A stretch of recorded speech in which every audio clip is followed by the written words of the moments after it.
नमस्कार छात्र छात्राओं। पिछले वीडियो में हमने किताबें कविता के कुछ अंश पढ़े थे। अब इस वीडियो में हम उसके आगे के कविता पढ़ेंगे।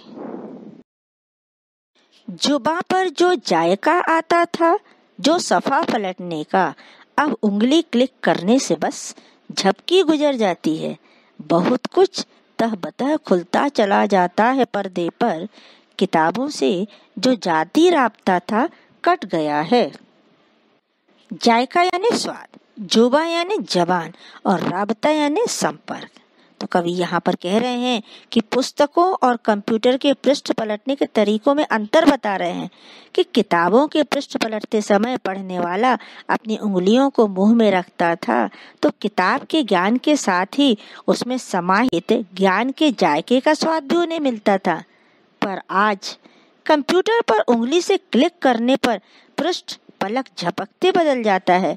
पर्दे पर मनचाहे ढंग से एक के बाद एक कोई भी पृष्ठ खोला जा सकता है। इसके कारण लोगों का किताबों से जो निजी संपर्क था वह अब वो टूट गया है। प्रश्न देखिए यहाँ पर क्या बनता है। क्या पलटने का जायका पहले जुबां पर आता था? इसका उत्तर है सफा। किसका जाती राब्ता खत्म हो रहा है? किताबों का। झपकी गुजरना यानी क्या होता है? पलक झपकाना। तह बतह सब कुछ कहाँ खुल जाता है? पर्दे पर। कभी सीने पे रख के लेट जाते थे, कभी गोदी में लेते थे, कभी घुटनों को अपने रिहल की सूरत बनाकर नीम सजदे में पढ़ा करते थे।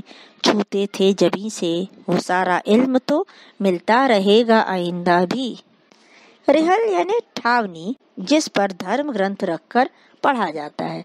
नीम सजदे यानी माथा टेकना, जबी यानी माथा और इल्म का अर्थ है ज्ञान। कभी किताबों के संपर्क के बारे में बताते हुए कहते हैं कि किताबों को पढ़ते समय कभी छाती पर रख कर लेट जाते थे, कभी उसे गोदी में रख लेते थे, कभी कभी अपने घुटनों को रेहल की तरह बनाकर जिस तरह झुक कर प्रार्थना करते हैं उसी तरह किताबें पढ़ा करते हैं। ऐसा आप लोग भी करते हैं ना? किताब को अपनी इच्छा अनुसार रखते हैं, किताब लेकर घर के बाहर भी आ जाते हैं, अपनी गैलरी या उद्यान में बैठकर पढ़ने लगते हैं।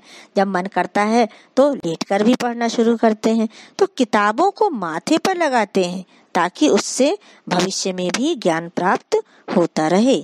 प्रश्न देखिए, कभी किताबें कहाँ कहाँ रखते थे?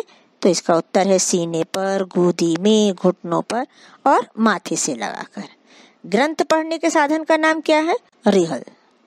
इसमें किस वृक्ष का नाम आया है? नीम वृक्ष का नाम आया है।